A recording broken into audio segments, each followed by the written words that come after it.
आज आपण कालभैरवांचा महिमा पाहूयात. रुंड माळांनी शोभिवंत, ज्याच्या नेत्रातून अग्निज्वाला निघत आहेत, ज्याच्या हातामध्ये कपाल आहे आणि जो अतिशय उग्र आहे, अशा श्री कालभैरवाला मी नमस्कार करते. एकदा अगस्त्य ऋषींनी कार्तिकेय स्वामींना विचारले की 33 कोटी देव आहेत, ते स्वतःला श्रेष्ठ समजतात. गाणपत्य म्हणतात की गणपती श्रेष्ठ, शाक्त म्हणतात की महाशक्ती श्रेष्ठ, स्मार्त म्हणतात की पशुपती श्रेष्ठ, वैष्णव म्हणतात की श्री विष्णू श्रेष्ठ. त्यामुळे सामान्य माणसांची मती गुंग होते. त्यावेळी कार्तिकेय स्वामींनी पुढील कथा सांगितली. सुमेरू पर्वतावर सर्व देव व ऋषीमुनी जमले असताना त्यांनी ब्रह्मदेवाला देवांमध्ये श्रेष्ठ कोण असा प्रश्न विचारला. तेव्हा ब्रह्मदेवाने देवांमध्ये सर्वश्रेष्ठ मीच आहे, कारण मी सर्व सृष्टी निर्माण केली आहे, असे सांगितले. भगवान श्री विष्णू म्हणाले, मी विश्वाचा पालनकर्ता व सृष्टीचा नियंता आहे, म्हणूनच मीच श्रेष्ठ आहे. त्यावेळी दोघांनी वेदांना विचारायचे ठरवले. चारही वेद, ऋग्वेद, यजुर्वेद, सामवेद व अथर्ववेद यांनी सांगितले की सर्व देवांमध्ये श्रेष्ठ भगवान शंकर आहे. हे वेदांचे उत्तर ऐकून ब्रह्मदेव व भगवान विष्णू भगवान शिवाची निंदा करू लागले. तेव्हा भगवान शंकराच्या क्रोधामुळे भैरव उत्पन्न झाला. त्याला कालभैरव, अमर्दक, पापरक्षण, कालराज अशी नावे आहेत. भैरवाने उत्पन्न झाल्याबरोबर विशाल रूप धारण करून आपल्या डाव्या करंगळीच्या नखाने ब्रह्मदेवाचे 5वे मस्तक तोडले. ब्रह्मदेवाचे क्षणातच डोळे उघडले व श्री विष्णूंनी चुकलो चुकलो म्हणून भैरवस्तुती केली. दोघांनाही सत्यज्ञान झाले. भगवान शंकराची निंदा ब्रह्मदेवाच्या 5व्या मुखाने केली, म्हणून भैरवाने त्याचे 5वे मस्तक तोडले होते. त्यावेळी भगवान शंकरांनी सांगितले की कालभैरव हा माझा अंश अवतार असून आपले अज्ञान दूर करण्यासाठीच मी हा अवतार घेतला. या घटनेने ब्रह्मदेव व श्री विष्णूंचा गर्व नाहीसा झाला. भगवान शंकर म्हणाले, माझी 3 स्वरूपे म्हणजे महाकाळ, बटुक भैरव व स्वर्णाकर्षण भैरव आहेत. क्षेत्रपाल, ईशान, चंडेश्वर, मृत्युंजय, मंजुकोश, अर्धनारीश्वर, नीलकंठ, दंडपाणी, दक्षिणामूर्तिवीर हे अवतार शंकराचेच आहेत. भगवान शंकर कालभैरवाला म्हणाले, तू जरी माझा अवतार असलास तरी मी सत्य सांगतो ते ऐक. ब्रह्मदेवाच्या 5व्या मस्तकाने माझी निंदा केल्यामुळे तू क्रोधित होऊन विवेकबुद्धी भस्म होऊन तुझ्या हाताने ब्रह्मदेवाचे मस्तक तोडण्याचे पाप घडले. त्या ब्रह्महत्येच्या महापातकाचे फार दुष्परिणाम तुला भोगावे लागतील. म्हणून भगवान शंकराने त्या ब्रह्महत्येच्या पापापासून मुक्त होण्यासाठी त्याला तीर्थयात्रा करण्यास सांगितले. भगवान शंकर कालभैरवाला म्हणाले, तू ब्रह्मदेव व श्री विष्णूंना मान दे, म्हणजे या आचरणामुळे तू विष्णूला वर देणारा होशील. ब्रह्महत्येच्या पापांपासून मुक्त होण्यासाठी व लोकांना वळण लागावे म्हणून ब्रह्मदेवाचे मस्तक हातात घेऊन भिक्षा मागण्यास आणि तीर्थयात्रा करण्यास सांगितले. पुढे कालभैरवाने अनेक तीर्थांच्या तीर्थयात्रा केल्या, परंतु त्याची ब्रह्महत्या टळली नाही.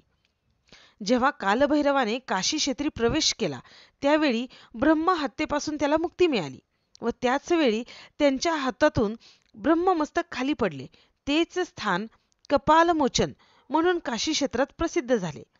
त्याचवेळी भगवान शंकराने काशी क्षेत्राला मुख्य कोतवाल म्हणून राहण्याची आज्ञा केली व त्यांना काशी क्षेत्राच्या संरक्षणाची आज्ञा केली व ते तेथे स्थिर झाले. काशी क्षेत्राला जाताना प्रथम श्री कालभैरवांचे दर्शन घेऊन भगवान शंकराचे दर्शन घ्यावे अशी प्रथा आहे. कालभैरवांचा जन्मावतार कार्तिक महिन्यात वद्य अष्टमीस झाला, म्हणून या तिथीला कालभैरवाष्टमी म्हणतात. काशी येथील कालभैरव मंदिर निसेरगंज या भागात आहे. ते काशी विश्वेश्वर मंदिरापासून सुमारे अर्ध्या मैलावर आहे. कालभैरव मंदिर छोटेसे असून गाभाऱ्यासमोर सभामंडप व चारी बाजूंना ओवऱ्या किंवा सोपे आहेत. मंदिरास पुढे व मागे असे 2 दरवाजे आहेत. कालभैरवांची मूर्ती काळ्या पाषाणाची असून ती गाभाऱ्यात कोनाड्यात आहे. मूर्ती चतुर्भुज असून वाहन कुत्रा आहे. कालभैरव मंदिरात नित्य षोडोपचारे पूजा होते. रविवार या भैरवाच्या वारी पूजा करतात. कार्तिक वद्य अष्टमीला जन्मोत्सव मोठ्या उत्साहाने साजरा करतात. कालाष्टमी रविवारी आल्यास ती मोठी पर्वणी मानून महापूजा, इतर धार्मिक विधी, दानधर्म आणि भैरवनाथांच्या गजरात पालखीची मिरवणूक अशी धामधूम असते.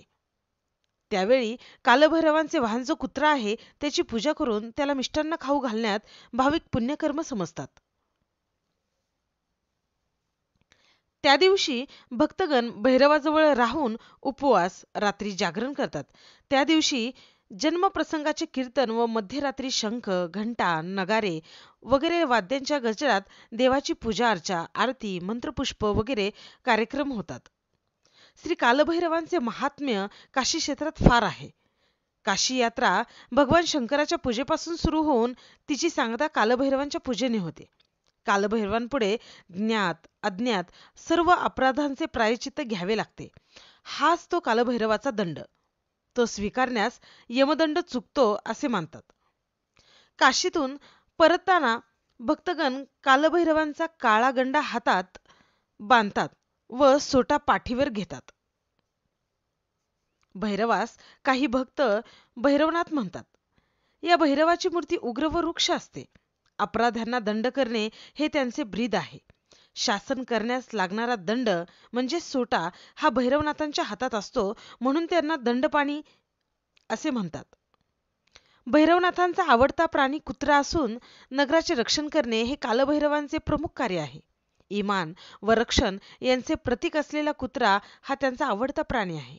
अशा या कालभैरवांच्या उपासनेचे व्रत करणारा सर्व पापापासून मुक्त होतो. भैरवाची मूर्ती विक्राळ भयंकर स्वरूपाची असून तिच्या दर्शनाने संकटे दूर पळून जातात. अपराधी आपले अपराध कबूल करतो व दंड प्रायश्चित्तास तत्काळ तयार होतो. काशी विश्वेश्वर क्षेत्रात दर्शनाशिवाय वावरणारा निर्विघ्न जीवन कंठू शकत नाही. भैरवाची एकूण संख्या 64 असून 8 भैरव अष्टदिशांचे रक्षक समजतात आणि त्यांचे 8 गट हे दिवसाच्या 8 प्रहराचे पहारेकरी समजतात. कालभैरवांच्या जपाचा मंत्र ओम कालभैरवाय नमः असा आहे. भैरवनाथांच्या प्रार्थनेचा भावार्थ असा आहे, त्यात त्यांच्या भव्य, विशाल व विक्राळ स्वरूपाचे वर्णन आहे. हजारो नेत्र, शिरे व बाहू असलेल्या हजारो चरण असलेल्या जटारहित ईश्वरा भैरव, या पुण्ययुक्त अर्ध्याचा तू स्वीकार कर. तू महाशक्तिमान असून निर्विकार व शुद्ध आहेस. तुला आम्ही हे अर्ध्य देतो. त्यामुळे शंकरास आवडते अशा भैरवा तू संतुष्ट हो.